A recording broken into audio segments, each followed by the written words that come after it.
Did you ever think someone could live to 92 without pills? It's not magic, and it's not luck. I'm 92 years old, and I've never relied on medication to get through the day. No blood pressure pills, no cholesterol drugs, not even a daily aspirin. And I don't say that to brag. I say it because I know how rare that is these days. Too many older folks believe that declining health is just a part of aging, that it's normal to wake up tired, stiff, or foggy.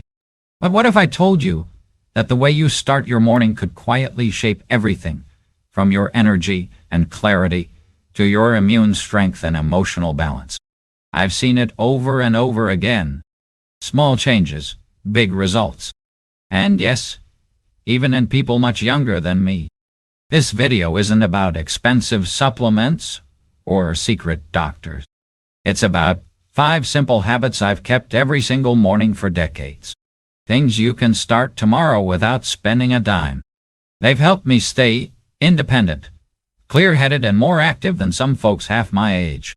If you've ever felt like your health is slipping no matter how hard you try, or if you just want to feel a little stronger, a little steadier, and a whole lot better each day, this might be exactly what you've been missing. Let's talk about the quiet routines that help build a life with fewer pills, fewer problems, and a lot more peace. Number 1. 15 minutes of gentle movement each morning. Every single morning after I finish my glass of water, I spend 15 minutes moving my body. Nothing extreme, no heavy lifting, no sweating buckets, just simple movements, stretching, walking in place, maybe a little balance practice. And that 15 minutes has done more for my long-term health than any pill ever could. Here's the thing. When we get older, our bodies don't bounce back the way they used to.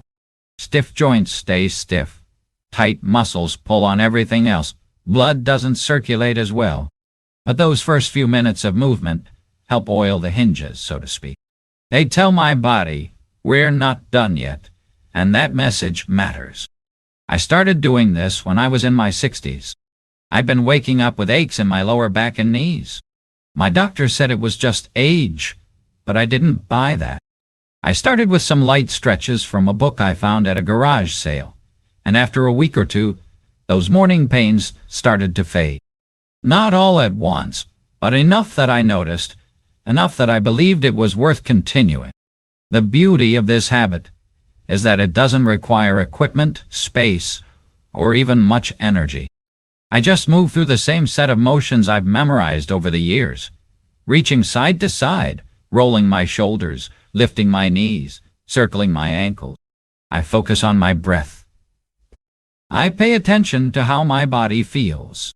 It's part physical and part mental reset. A friend of mine, Charlie, he's 81 now, told me he used to wake up and just sit in his recliner for an hour watching the news. He said it was getting harder to stand up after sitting that long, and he always felt stuck. I encouraged him to do a little movement before he sat down. Just 5 minutes to start. 2 months later, he told me he no longer needed help getting out of chairs, and even his wife noticed he was walking faster again. There's a psychological effect, too. When you start your day with motion, you feel more alive, more capable. It gives you a quiet sense of strength, like you're not just letting the day happen to you, you're participating in it. And at this age, we need every little victory we can get. Some people say they don't have time in the morning, or they're too tired. But if we're honest, most of us spend more than 15 minutes just staring at the ceiling, scrolling our phones, or sitting in silence. This habit doesn't take time away. It gives time back by helping you stay stronger longer. Even on days when I don't feel like it, I tell myself, just start. Just move for 1 minute. And by the time I'm halfway through, I'm already glad I did. This isn't about exercise in the gym sense. It's about telling your muscles, your heart, and your spirit, we're still in this together. Number 2, morning sunlight exposure. Every single day, before I even think about breakfast or getting dressed, I step outside for a few minutes of morning sunlight. Not for exercise, not for chores, just to let that light hit my face and arms. You'd be surprised how something that simple can change the whole rhythm of your body and mind. Most people think of sunlight as something you need for vitamin D, and that's true, but it's just the beginning. What morning sunlight really does is help reset your internal clock. It tells your body it's daytime, time to wake up, time to function. This signal helps regulate sleep, energy, even digestion and mood. Without it, everything gets a little fuzzy, a little slower. I didn't always do this. For years, I'd stay inside thinking I was being safe, avoiding the sun, protecting my skin. But I also started having trouble sleeping at night, and my energy during the day felt flat. I read somewhere that morning light helps older adults feel more alert, and I figured I had nothing to lose. So I tried it, and within a week, I started falling asleep faster. I felt clearer. I even stopped needing that second cup of coffee. You don't need to stand outside for an hour. I spend maybe 10 minutes, sometimes just 5 if it's cold. I sit on my porch or I walk to the end of the driveway and back. I don't bring my phone. I don't turn on music. I just let the light wash over me. It's like giving my brain a little morning handshake. A neighbor of mine, Linda, she's 78, had been complaining about always feeling groggy even after sleeping 9 hours. I told her to get sunlight early in the day, every day. 2 weeks later, she told me she was waking up before her alarm, and her headaches had stopped. She thought it was coincidence. I told her to stop the habit for 3 days and see what happened. The grogginess came right back. We often overlook the simple things. Light, air, motion. Those are nature's original medicines, and they're free. You don't need prescriptions or routines that feel like chores. You just need consistency and the willingness to believe that your body still knows how to heal and regulate if you give it the right cues. Now, one thing I'll say, avoid sunglasses for that first bit of light. I know it sounds strange, but your eyes need to take in that brightness to trigger the right brain signals. You're not staring at the sun. You're just being in the daylight naturally. I've met dozens of people who spend their whole day indoors under artificial light, wondering why they feel disconnected. I tell them to treat the morning like medicine. Step outside, breathe, let the light touch your skin. It's a quiet act, but it sets the tone for everything else that follows. And the best part? It costs nothing. No equipment, no memberships, just a choice. Number 3, warm water before anything else. Every single morning, before I eat a bite or even think about breakfast, I drink a tall glass of warm water. Not cold, not room temperature. Warm. It's a habit I picked up in my late 70s after reading about digestion in older adults, and I've kept it ever since. It might sound too simple, but it's become one of the most powerful things I do for my body. Warm water first thing in the morning helps get your system moving. Literally, it gently wakes up your digestion without shocking your gut like cold water can. After sleeping through the night, your organs are in a resting state, and this warmth acts like a slow sunrise inside your belly. It encourages blood flow, helps hydrate your body after hours without fluids, and even supports your liver and kidneys in flushing out waste more effectively. Now, I know folks who go straight for coffee, but let me tell you, coffee on an empty stomach is like hitting the gas when your engine hasn't warmed up yet. It jacks up your adrenaline, irritates your stomach, and actually dehydrates you. Warm water, on the other hand, nourishes you. It prepares your body for the day. It's kind. I usually squeeze in a bit of lemon juice too, just a touch. Not every day, but often. Lemon adds a gentle nudge for your liver and helps balance the body's pH, especially after a heavy dinner the night before. Some people use honey or a pinch of sea salt, but I keep mine simple, warm, and steady. You'd be amazed how many common issues in older adults, constipation, indigestion, sluggishness, start to improve when this one habit becomes part of the day. A friend of mine, Harold, who's 81, used to take pills for his stomach every other day. I suggested this to him. Within a month, he said he felt more comfortable, less bloated, and had cut back on his medication. And there's more to it than digestion. That first glass of warm water signals something to your mind, too. It says, we're starting with care. It slows you down. It builds mindfulness.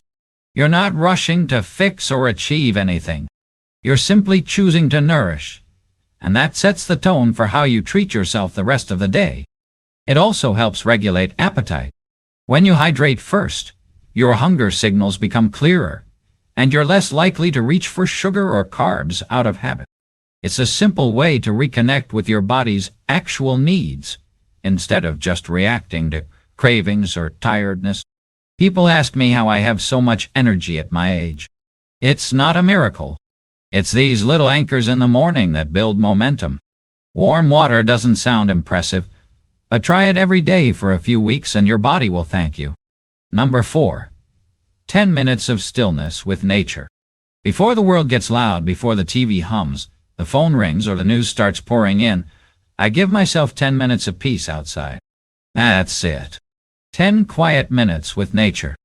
Sometimes it's just sitting on my back porch with a blanket. Sometimes it's a short walk around the garden. No headphones, no distractions, just being still with the morning air. You'd be surprised how healing that kind of stillness is. Most people wake up and go straight into noise. Emails, news, chatter, chores. But when you start your day in quiet, your nervous system thanks you. You're giving your mind a moment to catch up with your body. You're letting your breath slow down instead of speeding up. You're beginning with presence, not pressure. There's something about morning light, especially that soft golden light right after sunrise, that lifts your spirit. It helps regulate your body's natural clock too. Exposure to morning light helps your brain understand it's time to be awake, which actually improves your sleep later that night. And the fresh air, it clears out the mental fog. You're breathing in the new day, literally. I used to think meditation had to be fancy. Sit cross-legged, close your eyes, hum a little. But you don't need all that. Just sit. Listen to the birds, watch the clouds, notice the colors in the sky, or the way the leaves move. That's more than enough. And it's more powerful than most people realize. One morning, a few years back, I watched a squirrel chase another up a tree. It made me laugh out loud, alone, at 6:30 in the morning. And I realized something. When you make space for the small stuff, the big worries shrink. You're not avoiding problems. You're just grounding yourself before you face them. And that shift changes everything. I've told friends to try this. My neighbor Alice, who's 74, started sitting outside with her tea every morning. At first, she said it felt pointless. But after a few weeks, she told me she started feeling calmer throughout her day, less reactive, more centered. It's not magic. It's just intentional peace. And for those who say they don't have time, I always say it's not about time. It's about tone. How you begin your day sets the emotional tone for all that follows. When you start with calm, you carry calm with you. You don't chase it. It's already there. This habit, more than any pill or supplement, has brought me more clarity and joy in my mornings than I ever expected. It's free, it's simple, and it's deeply nourishing to the soul. Number 5, writing down one line of gratitude. Every morning before I touch my coffee, before I check the weather or the news, I write down one line. Just one. It starts with, I'm grateful for, and then I fill in the rest. That's it. One sentence. And I've done it every morning for over 20 years. People think gratitude has to be big. A new grandchild, a trip to Italy, good health results. But real gratitude isn't about the extraordinary. It's about noticing the ordinary. This morning, I wrote, I'm grateful for the sound of my heater turning on. It means I'm warm. Yesterday, I wrote, I'm grateful the birds are still chirping after that storm. These aren't headlines, but they're lifelines. Why do I do it? Because the mind naturally drifts toward what's missing. That's just human nature. But when you train it, even gently, to look at what's already there, something shifts. You're not denying hardship. You're not faking happiness. You're just balancing the scale. And when you do that first thing in the morning, your heart settles. There's real science behind this, too. Studies have shown that even a small gratitude practice like this rewires your brain over time. It reduces stress, it lowers blood pressure, it improves sleep, and it helps regulate mood. But I didn't start doing it because of the science. I started it because one morning I woke up lonely, and I needed something to pull me out of it. I remember that morning well. It was cold, and I didn't feel like getting out of bed. I had just turned 73. My wife had passed a few years before, and the morning still felt a little hollow. But I opened my notebook and forced myself to write something. I wrote, "I'm grateful I can still walk to the mailbox." That sentence didn't fix my grief, but it softened it. It reminded me I still had a body that moved, a world that waited. Some people use journals. Others use sticky notes. One friend of mine, Harold, he's 78, writes his line on the bathroom mirror with a dry erase marker. He says it helps him see the day differently while he's shaving. I love that. The point isn't how you do it. It's that you do it. And if you're wondering, what if I don't feel grateful for anything? Start there. Write that. Right. I'm grateful I get to try again today. Some mornings, that's the most honest line we can write. Yeah. And that's okay. Gratitude isn't about perfection. It's about presence. I've never taken medication for anxiety or depression. I'm not saying this habit is a cure-all, but I am saying it's been a powerful anchor. One sentence each morning, reminding me that life, however messy, quiet, or ordinary, is still worth noticing, still worth living. Final thoughts. It's easy to think health is just about pills, prescriptions, or checkups. But sometimes it's the smallest, quietest choices that keep us strong. These 5 morning habits aren't flashy. They don't cost money and they won't show up in headlines, but they're the foundation of the life I've lived. Strong, clear-minded, and independent into my 90s. And if I could go back and talk to my 60-year-old self, I wouldn't say, take more medicine. I'd say, start your mornings like this. I hope today's video gave you something to think about, something to try, something to feel proud of. You don't have to be perfect, or even consistent. Just say your start small. That's how change begins. Quietly, kindly, and right where you are.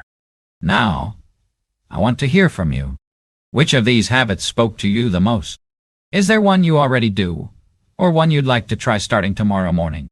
Let's learn from each other because we're all in this together. Thank you for joining us today. We'd love to hear from you. Leave a comment below and share one thing you learned today and how you plan to use it in your life. Your thoughts are important to us, so don't hesitate to share them. Reading your comments gives us great motivation and encouragement. If you enjoyed this video and found it helpful, please like, subscribe, and share. Your support helps us continue creating good content to inform and inspire you. Thanks for watching, and we look forward to seeing you in the next video.